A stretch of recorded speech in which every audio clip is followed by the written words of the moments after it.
2011 पूरे अगर वर्ष की बात करें तो यहाँ पर 1510 अंकों की गिरावट के साथ 4624 पर निफ्टी बंद हुआ। क्या 2011 सुनाई दिया आपको? बिल्कुल सही सुनाई दिया। यहाँ पर मैं 2021 में बैठा हूं, लेकिन मैंने इंट्रो के अंदर आपको 2011 का निफ्टी के आंकड़े को आपके सामने रखा, जिसको सुनकर शायद आप शॉक भी हो गए हो अगर आप ज्यादा समय से शेयर मार्केट के अंदर कामकाज नहीं करते हो, आपने रिसेंटली स्टार्ट किया है तो ये एक सही आंकड़ा था, एक फैक्ट वाला नंबर था।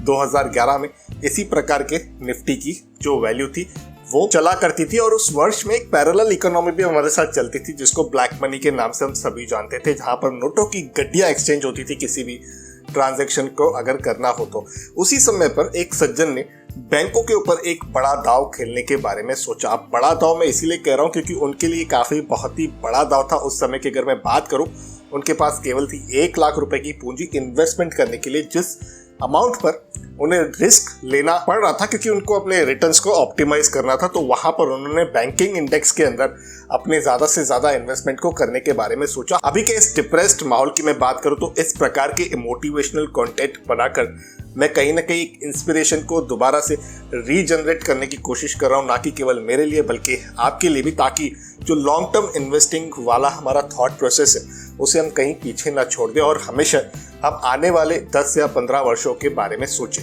किस प्रकार की इन्वेस्टमेंट करी और उसकी वैल्यू आज किस प्रकार की है, किस प्रकार के रिटर्न्स है, ये सब इस केस स्टडी में जानेंगे। तो शुरू करते हैं इस इंटरेस्टिंग केस स्टडी को, आइए मिलकर सीखते हैं। अब देखिए, इस केस स्टडी के अंदर मैंने केवल और केवल प्राइस की ग्रोथ को ही आपके साथ शेयर करा है। कोई डिविडेंड, कोई स्टॉक स्प्लिट, कोई बोनस की चर्चा मैंने नहीं करी है। तो यहाँ पर अगर हम बात करें तो 8 बैंकों में इन सज्जन ने इन्वेस्टमेंट करी थी 2011 में। आज के जो रेट्स मैं आपको दिखाऊंगा वो 2 मई 2021 के दिखाऊंगा। संडे की सुबह मैं आपके लिए ये वीडियो बना रहा हूँ और यहाँ पर आपको संडे को ही ये वीडियो प्राप्त भी हो जाएगा, आप देख भी पाओगे अगर आपने सब्सक्राइब का बटन दबाया होगा और बेल आइकन को भी क्लिक किया होगा। तो ये जो 8 बैंक्स हैं, HDFC bank, Kotak Mahindra bank, ICICI bank, state bank, Axis bank, yes bank, IndusInd bank, IDBI bank, इन 8 बैंक्स में इन्होंने इन्वेस्टमेंट करी थी और बहुत ही गहरा और अच्छा लेसन भी निकल कर आएगा, जिसकी चर्चा हम कंक्लूजन में करेंगे।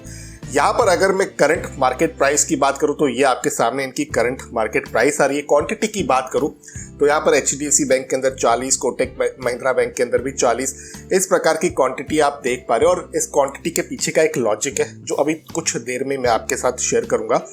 वैल्यू, आज की वैल्यू 2 मई 2021 की वैल्यू की अगर हम बात करें तो ये आपके सामने आंकड़े आ रहे हैं और कुल मिलाकर करीब करीब 2.5 लाख रुपए की ये वैल्यू ठहर रही है। अब यहाँ पर जो इन्वेस्टमेंट डेट यहाँ पे इन्होंने इन्वेस्टमेंट करी थी वो करी थी 2011 के अंदर। ये रेस्पेक्टिव डेट्स आप देख पा रहे हो, हर बैंक के सामने एक इन्वेस्टमेंट डेट का कॉलम मैंने मेंशन किया हुआ है और यहीं पर आपको सारे जो इन्वेस्टमेंट है इन सज्जन के वो देखने के लिए मिल रहे हैं। इन्वेस्टमेंट प्राइस बिल्कुल नहीं चौंकेगा दोस्तों, दिल थाम के बैठिए। ये प्राइसेस हैं 2011 के, जहां पर एचडीएफसी बैंक केवल 231 रुपए में अवेलेबल था, कोटक महिंद्रा बैंक 230 रुपए में अवेलेबल था, आज 1740 के ऊपर का भाव है। क्लोजिंग जो है वो मैं फ्राइडे की ले रहा हूं। यहाँ पर आईसीआईसीआई बैंक 130 पर अवेलेबल था, स्टेट बैंक ऑफ इंडिया 280 पे अवेलेबल था, हालांकि आज भी 350 पर है, कुछ ज्यादा यहाँ पर इजाफा नहीं आया है। एक्सिस बैंक 250, येस बैंक 54 रुपए पर अवेलेबल था, आज 15 रुपए के भी नीचे है। इंडसइंड बैंक की बात करें तो 270 के नीचे अवेलेबल था। आईडीबीआई बैंक 144 के आसपास का रेट था। इनकी अगर मैं इन्वेस्टमेंट प्राइस की बात करूं, यहाँ पर इन्वेस्टमेंट अमाउंट की बात करूं यहाँ पर तो 9,240, 9,200, कहीं पर 10,000। इनसे जब मैं डिस्कशन कर रहा था तो इनका जो पहला ऑब्जेक्टिव था वो ये था कि पूरा 1 लाख रुपया ये एक ही bank, state bank of India में डाल देंगे, क्योंकि वो देश का सबसे बड़ा बैंक है। वो कहाँ जाएगा, वहां पर पैसा तो जरूर बनना है। फिर कहीं से इन्होंने सोचा समझा, अपने रिश्तेदारों के साथ भी चर्चा करी, उसके बाद इन्होंने शॉर्टलिस्ट करी 8 बैंक्स जिनमें इन्होंने 10-10 हजार रुपए निवेश करने के बारे में सोचा और उसी हिसाब से इनकी जो एक क्वांटिटी है वो सेट हो गई थी, जैसे कि आप देख पा रहे हो 40, 40, 75, 35। लेकिन सोचिए अगर ये पूरा 1 लाख रुपया सिर्फ एक स्टेट बैंक ऑफ इंडिया में इन्वेस्ट करते, क्योंकि ये सोचकर कि वो देश का सबसे बड़ा बैंक है, तो ये कुछ ज्यादा रिटर्न्स नहीं बना पाते। क्योंकि इनके पूरे पोर्टफोलियो की अगर हम बात करें तो यहाँ पर येस बैंक में इनको घाटा हुआ और आईडीबीआई बैंक में भी इनको घाटा हुआ। आईडीबीआई बैंक की बात करें तो 10,000 का निवेश हो गया करीबन 2,500 रुपए और येस बैंक की बात करें तो 10,000 का जो निवेश है वो 2700 का ही केवल रह गया। तो यहाँ पर इम्पोर्टेंट मैसेज सीख एज अ रिटेल इन्वेस्टर हमारे लिए क्या निकल कर आ रही है कि कभी भी जब आप इन्वेस्टमेंट करें तो पोर्टफोलियो बनाकर इन्वेस्टमेंट करें। कभी भी एक पर्टिकुलर कंपनी, चाहे वो कितनी भी अच्छी हो, चाहे उसकी आपको कितनी भी अच्छी जानकारी हो, चाहे वो कंपनी कितना भी अच्छा कर रही हो, चाहे उस कंपनी में किसी बड़े रिटेल निवेशक का चाहे कितना भी हिस्सा हो, लेकिन आपको हमेशा अपने कैपिटल को सही तरीके से एलोकेट करना है, डाइवर्सिफाई करना है। यहाँ पर हालांकि मैं इस स्ट्रेटेजी के भी पूरे पक्ष में नहीं हूँ कि यहाँ पर इन्होंने केवल बैंकिंग सेक्टर के अंदर ही निवेश किया था। यहाँ पर कोई और सेक्टर उनके पोर्टफोलियो में शायद इन्होंने नहीं रखा था, जितनी जानकारी इन्होंने मेरे साथ शेयर की। और इस पूरे निवेश पर इनको मिले 12% से ज़्यादा के CAGR। आज जब ये 2021 में खड़े हैं तो अपने इस निवेश को देख पा रहे हैं 2.5 लाख रुपए का हो चुका है। हालांकि मैंने इनको कहा कि आप 50% प्रॉफिट बुक कर दीजिए, आधा पैसा आप घर लेके जाइए, जिसका मतलब ये है कि आप उसे फिक्स डिपॉजिट में या किसी भी डेब्ट फंड में पार्क कर लीजिए, ताकि आपका कैपिटल, आपके जो कमाए हुए पैसे हैं वो प्रोटेक्टेड रहे। आपने 3 गुना किया है पैसे को तो उसका एटलीस्ट आधा जो है 50% जो है उसे आपको हमेशा साइड कर देना चाहिए। लेकिन ये मेरे लिमिटेड नॉलेज के हिसाब से मेरा ओपिनियन था।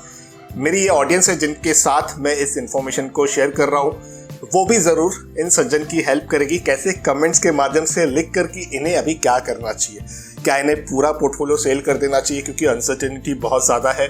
क्या इन्हें आधा पोर्टफोलियो ही सिर्फ लिक्विडेट करना चाहिए, या तो इन्हें बने रहना चाहिए कि यहाँ पर और अगर 10 साल की बात करें तो ग्रोथ आ सकती है, क्योंकि इनके पास समय की अभी भी कोई कमी नहीं है। ये आज भी बने रहना चाहते हैं, लेकिन यहाँ पर फैसला मैं आपके साथ मिलकर लेना पसंद करूंगा। यहाँ तक फैसले की भी क्या बात करें, ओपिनियन की ही बात करेंगे, क्योंकि ये एक ओपन फोरम है। यहाँ पर हम अपने लिमिटेड नॉलेज के हिसाब से ही इंफॉर्मेशन है वो उसको एक्सचेंज करते रहते हैं। तो मैं आशा करता हूँ आपको ये छोटा सा वीडियो केस स्टडी पसंद आई होगी। अगर आपको पसंद आई है तो ज़रूर वीडियो को लाइक करें, अपने उन दोस्तों के साथ, रिश्तेदारों के साथ ज़रूर शेयर करें जो लॉन्ग टर्म इन्वेस्टिंग में भरोसा रखते हैं, ताकि उन्हें भी डाइवर्सिफाइड पोर्टफोलियो में निवेश करने का एक अच्छा तरीका पता चल सके, एक अच्छी स्ट्रेटेजी पता चल सके। और उसी के साथ अगर आपको एक डीमैट अकाउंट की ज़रूरत है तो बिल्कुल फ्री में आप अप स्टॉक्स के साथ ओपन कर सकते हो। यहाँ पर आपको कोई भी चार्ज नहीं भरनी पड़ेगी अपने डीमैट अकाउंट ओपन करने के लिए।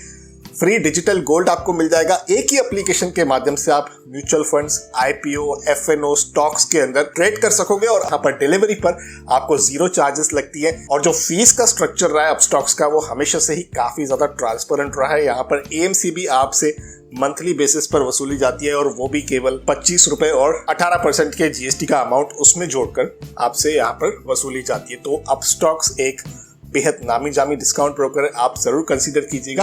अगर आपको डीमैट अकाउंट की आवश्यकता है तो जरूर नीचे दी गई लिंक से ही ओपन कीजिएगा। करते हैं इस इंटरेस्टिंग वीडियो को यहाँ पर कंक्लूड। इसी तरह के फाइनेंशियल टॉपिक्स अगर आपको देखना पसंद है तो जरूर इस YouTube चैनल को सब्सक्राइब कीजिए, बेल आइकन को दबाइए, ताकि मैं मनानी दिपिन आपसे दोबारा मिल सकूं किसी और इंटरेस्टिंग टॉपिक के साथ किसी और दूसरे वीडियो में। तब तक अपने हेल्थ का और वेल्थ का जरूर अच्छे से ख्याल रखिएगा।